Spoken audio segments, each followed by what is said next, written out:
উপজেলার যে নমিনেশন আজকেই জাতীয় সংসদ যে নির্বাচন 5 জুন আসছে সেটার নমিনেশন ফর্ম জমা দিলাম রিটার্নিং অফিসারের কার্যালয়ে। সামনে আমাদের সবকিছু ঠিকঠাক থাকলে 5 জুনের যে নির্বাচন সেই নির্বাচনের জন্য আমরা পুরোপুরি প্রস্তুত। আশা করতেছি অনেক ভালো অর্থাৎ শান্তিপূর্ণভাবে এই নির্বাচন হবে। আমরা আপনাদের সহযোগিতায় সকলের সহযোগিতায় শোলকুপার যে একটা নির্বাচন সেই নির্বাচন যাতে সারা বাংলাদেশের লোক উপভোগ করতে পারে শান্তিপ্রিয়ভাবে এই নির্বাচন হয়েছে এবং অংশগ্রহণমূলক যে নির্বাচন। আপনারা জানেন যে ভোটার যাতে কেন্দ্রে বেশি আসে ভোট দিতে আসতে পারে সেই লক্ষ্যে আমরা কাজ করব এবং আপনাদের সহযোগিতা চাইব।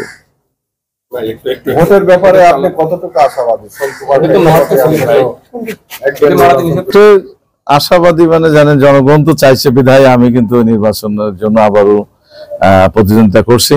আমি আশাবাদী যে জনগণ যদি সুস্থভাবে ভোট দিতে পারে তাহলে আমরা হয়তো একটা ভালো ভোট পাবো এবং সেই ভোটের রেজাল্ট হয়তো আমার পক্ষে আসবে বলে আমি আশা করি।